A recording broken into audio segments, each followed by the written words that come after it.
Chapter 19. And the cities of Sodom had 4 judges to 4 cities, and these were their names: Sarach, the city of Sodom; Shark in Gomorrah; Zabnek in Admah; and Menon in Zeboim. And Eliezer, Abraham's servant, applied to them different names, and he converted Sarach to Shakra, Sharkade to Shakarura, Zabnak to Kezabim, and Menon to Matzladin. And by desire of their 4 judges, the people of Sodom and Gomorrah had beds erected in the streets of the cities, and if a man came to these places, they lay hold of him, and brought him to one of their beds, and by force made him lie in them. And as he lay down, 3 men would stand at his head, and 3 at his feet, and measure him by the length of the bed. And if the man was less than the bed, these 6 men would stretch him at each end, and when he cried out to them, they would not answer him. And if he was longer than the bed, they would draw together the 2 sides of the bed at each end, until the man had reached the gates of death. And if he continued to cry out to them, they would answer him, saying, Thus shall it be done to a man that cometh into our land. And when men heard all these things that the people of the cities of Sodom did, they refrained from coming there. And when a poor man came to their land, they would give him silver and gold, and cause a proclamation in the whole city not to give him a morsel of bread to eat. And if the stranger should remain there some days and die from hunger, not having been able to obtain a morsel of bread, then at his death all the people of the city would come and take their silver and gold which they had given to him. And those that could recognize the silver or gold which they had given him took it back, and at his death they also stripped him of his garments, and they would fight about them, and he that prevailed over his neighbor took them. They would after that carry him and bury him under some of the shrubs in the deserts. So they did all the days of any one that came to them and died in their land. And in the course of time Sarah sent Eliezer to Sodom to see Lot and inquire after his welfare. And Eliezer went to Sodom, and he met a man of Sodom fighting with a stranger, and the man of Sodom stripped the poor man of all his clothes and went away. And this poor man cried to Eliezer and supplicated his favor on account of what the man of Sodom had done to him. And he said to him, Why dost thou act thus to the poor man who came to thy land? And the man of Sodom answered Eliezer, saying, Is this man thy brother, or have the people of Sodom made thee a judge this day, that thou speakest about this man? And Eliezer strove with the man of Sodom on account of the poor man. And when Eliezer approached to recover the poor man's clothes from the man of Sodom, he hastened, and with a stone smote Eliezer in the forehead.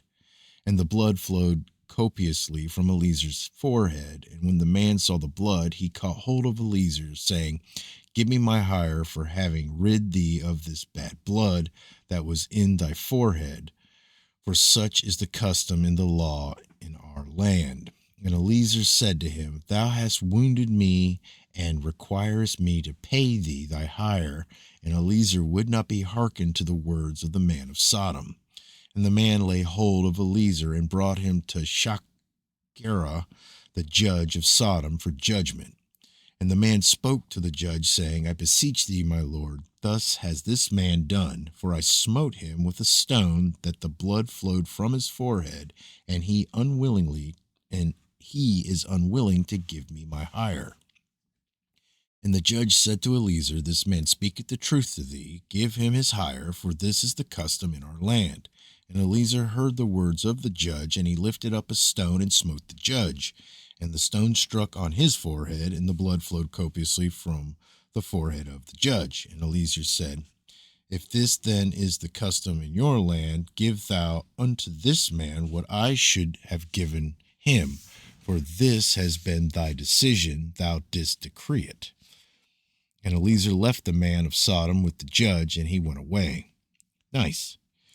And when the kings of Elam had made war with the kings of Sodom, the kings of Elam captured all the property of Sodom, and they took Lot captive with his property. And when it was told to Abraham, he went and made war with the kings of Elam, and he recovered it from their hands, all the property of Lot as well as the property of Sodom. At that time, the wife of Lot bare him a daughter, and he called her name Peltith, saying, because God had delivered him and his whole household from the kings of Elam. And Peltith, daughter of Lot, grew up, and one of the men of Sodom took her for a wife. And a poor man came into the city to seek a maintenance, and he remained in the city some days. And all the people of Sodom caused a proclamation of their custom not to give this man a morsel of bread to eat until he dropped dead upon the earth, and they did so. And Peltith, the daughter of Lot, saw this man lying in the street, starved with hunger, and no one would give him anything to keep him alive, and he was just upon the point of death. And her soul was filled with pity on account of the man, and she fed him secretly with bread for many days, and the soul of this man was revived. For when she went forth to fetch water, she would put the bread in the water pitcher, and when she came to the place where the poor man was, she took the bread from the pitcher and gave it to him to eat.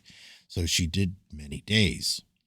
And all the people of Sodom and Gomorrah wondered how this man could bear starvation for so many days.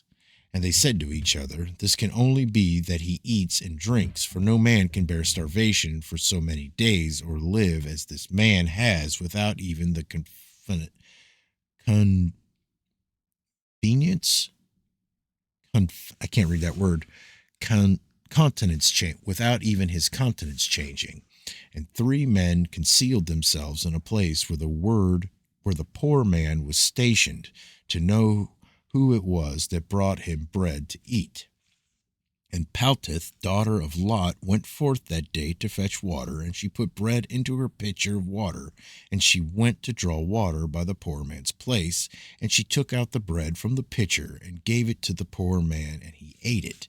And the 3 men saw what Peltith did to the poor man, and they said to her, it is thou then who hast supported him, and therefore has he not starved, nor changed in appearance, nor died like the rest. And the 3 men went out of the place in which they were concealed, and they seized Peltith and the bread which was in the poor man's hand. And they took Peltith and brought her before their judges, and they said to them, thus did she do, and it is she who supplied the poor man with bread. Therefore did he not die all this time. Now, therefore, declare to us the punishment due to this woman for having transgressed our law. And the people of Sodom and Gomorrah assembled and kindled a fire in the street of the city. And they took the woman and cast her into the fire, and she was burned to ashes. And in the city of Admah there was a woman to whom they did not like. For a traveler came into the city of Admah to abide there all the night, with the intention of going home in the morning, and he sat opposite the door of the house of the young woman's father, to remain there, as the sun had set when he had reached that place. And the young woman saw him sitting by the door of the house. And he asked her for a drink of water, and she said to him, who art thou? And he said to her, I was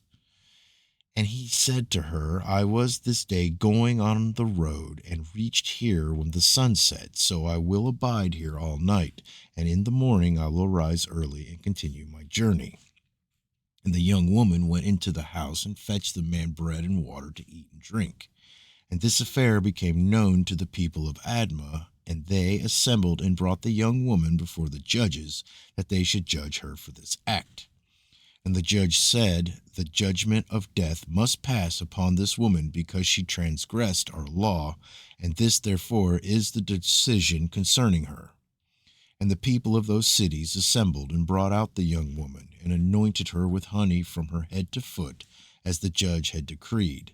And they placed her before a swarm of bees, which were then in their hives, and the bees flew up on her and stung her, that her whole body was swelled. And the young woman cried out on account of the bees, but no one took notice of her or pitied her, and her cries ascended to heaven. And the Lord was provoked at this and at all the works of the cities of Sodom, for they had abundance of food and had tranquility amongst them, and still would not sustain the poor and the needy. And in those days their evil doings and sins became great before the Lord. And the Lord sent for two of the angels that had come to Abraham's house to destroy Sodom and its cities. And the angels rose up from the door of Abraham's tent after they had eaten and drunk, and they reached Sodom in the evening, and Lot was then sitting in the gate of Sodom. And when he saw them, he rose to meet them, and he bowed down to the ground. And he pressed them greatly, and brought them into his house, and he gave them victuals which they ate, and they abided all night in his house. And the angel said to Lot, Arise, go forth from this place, thou and all belonging to thee, lest thou be consumed in the iniquity of this city, for the Lord will destroy this place. And the angels laid hold upon the hand of Lot, and upon the hand of his wife, and upon the hands of his children, and all belonging to him, and they brought him forth, and set him without the cities. And they said to Lot, Escape for thy life, and he fled, and all belonged to him. Then the Lord rained upon Sodom and Gomorrah, and upon all these cities brimstone and fire from the Lord out of heaven.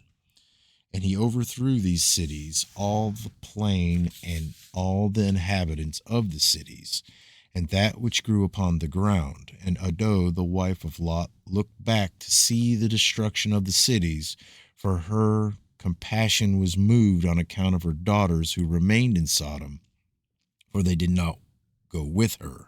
And when she looked back, she became a pillar of salt, and it is yet in that place unto this day. And the oxen which stood in that place daily licked up the salt to the extremities of their feet, and in the morning it would spring forth afresh, and they again licked it up to this day.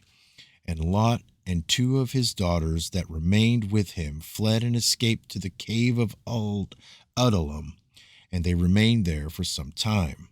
And Abraham rose up early in the morning to see what had been done to the cities of Sodom, and he looked, and behold, the smoke of the cities going up like the smoke of a furnace. And Lot and his two daughters remained in the cave, and they made their father drink wine, and they lay with him. For they said there was no man upon earth that could raise up seed from them, for they thought the whole world was destroyed. And they both lay with their father, and they conceived and bare sons, and the firstborn called the name of her son Moab, saying, From my father did I conceive him. He is the father of the Moabites unto this day. And the younger also called her son Benami, and he is the father of the children of Ammon unto this day.